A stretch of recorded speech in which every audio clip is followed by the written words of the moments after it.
dikasihi Tuhan, bertemu lagi dengan saya Pendeta Kurniawan Umbu di channel Inspirasi dan Motivasi Infinity Ministry.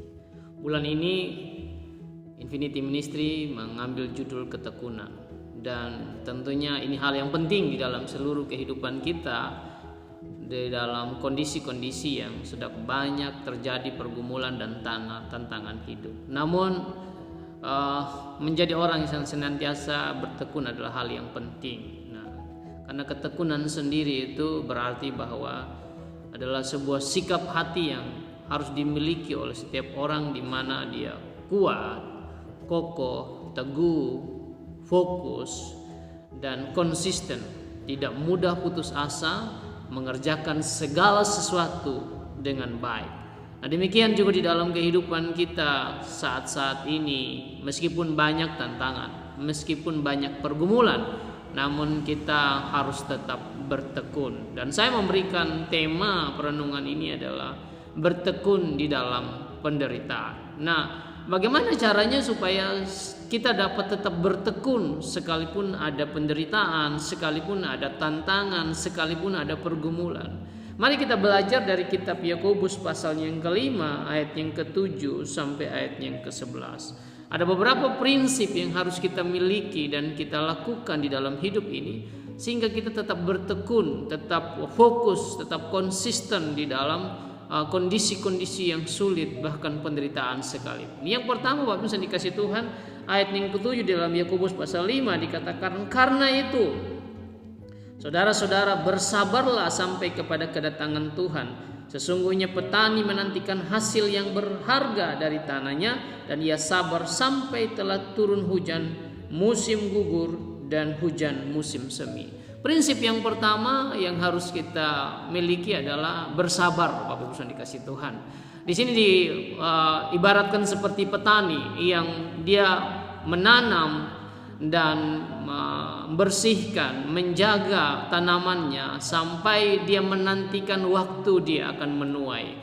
Demikian juga di dalam perjalanan kehidupan ini. Tentunya banyak tantangan di dalam kehidupan Bapak Ibu dan saya, tetapi mari kita belajar untuk tetap bersabar, menahan diri, tidak terjebak atau bahkan melakukan hal-hal yang bahkan mempermalukan Tuhan, merugikan orang lain, tetapi tetap konsisten di dalam prinsip kehidupan kita yang sesuai dengan kebenaran firman Tuhan.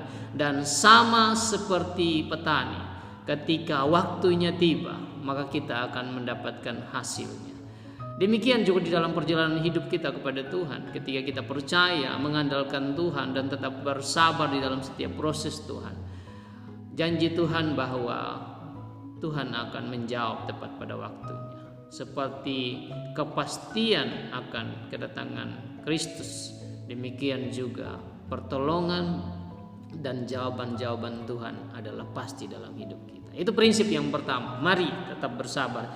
Yang kedua, prinsip yang kedua adalah teguhkan hati kita. Artinya memiliki hati yang kokoh, tidak tergoyahkan, tidak gampang atau mudah terpengaruh, atau bahkan meninggalkan Tuhan. Nah, ini penting Bapak Ibu dikasih Tuhan, karena kalau kita lihat ya, bahwa banyak masalah itu akan membuat akhirnya kita bisa mempersalahkan orang, atau goyah, atau bahkan terjebak di dalam kehidupan yang bahkan menjauhkan diri daripada Tuhan. Namun kalau kita baca di dalam Yakobus pasal 1 ayat yang ketiga, justru firman Tuhan mengatakan, sebab kamu tahu bahwa ujian terhadap imanmu itu menghasilkan ketekunan.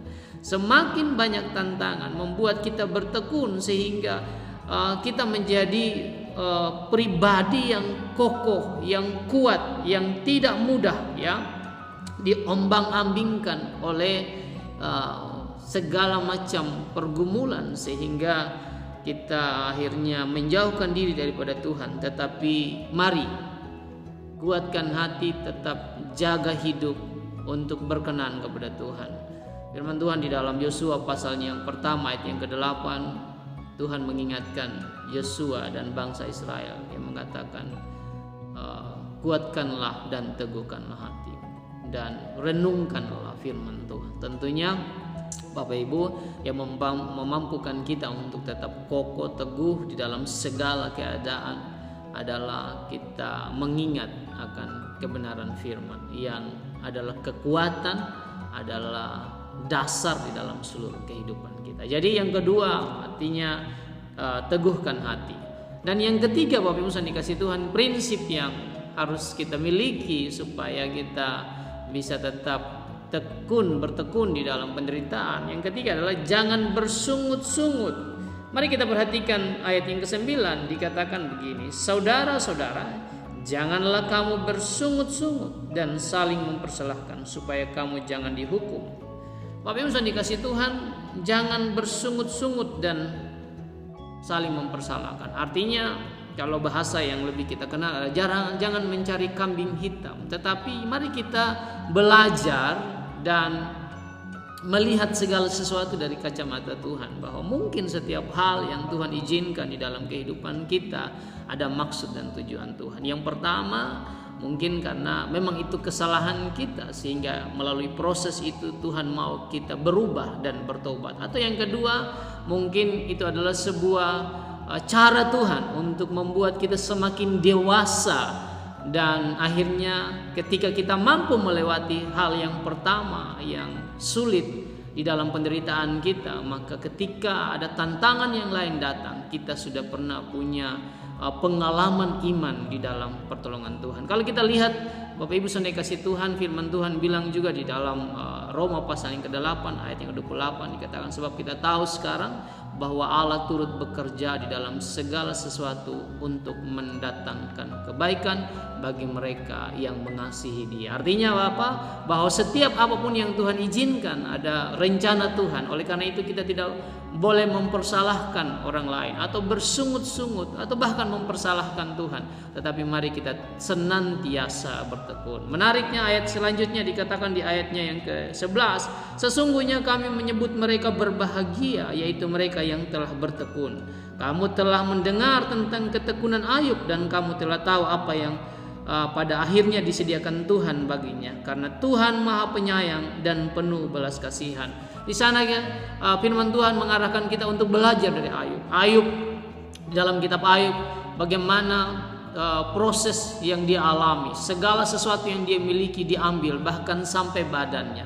Tetapi Alkitab mencatat bahwa tidak sedikit pun Ayub bersungut-sungut atau bahkan mempersalahkan Tuhan. Di dalam Ayub pasal yang pertama dikatakan bahwa aku datang dengan telanjang, aku pulang dengan telanjang, terpujilah nama Tuhan. Karena itu mari kita belajar Bapak Ibu dikasih Tuhan untuk tidak bersungut-sungut dan mempersalahkan orang lain, tetapi melihat, meresponi segala hal yang Tuhan izinkan sebagai bagian daripada pembentukan. Ayat terakhir juga dikatakan bahwa karena Tuhan Maha Penyayang dan penuh belas kasihan. Artinya Allah adalah pribadi yang siap untuk menolong kita. Dia seperti Bapa yang sayang anaknya, yang tidak akan pernah membiarkan atau mengizinkan setiap pergumulan, penderitaan, tantangan melebihi akan kemampuan kita, tetapi Dia adalah Bapa yang siap akan menolong, memberikan jalan keluar dan juga jawaban-jawaban daripada setiap doa-doa kita. Karena itu mari, ada banyak masalah, ada banyak penderitaan, ada banyak kondisi-kondisi sulit hari-hari ini yang mungkin kita alami, tapi mari kita tetap bertekun. Prinsip apa yang harus kita miliki? Yang pertama, sabar. Yang kedua, teguhkan hati. Dan yang ketiga, jangan pernah bersungut-sungut, apalagi mencari kesalahan orang lain. Bila Tuhan menolong kita dan kita tetap bertekun di dalam segala kondisi, di dalam nama Tuhan Yesus. Amin.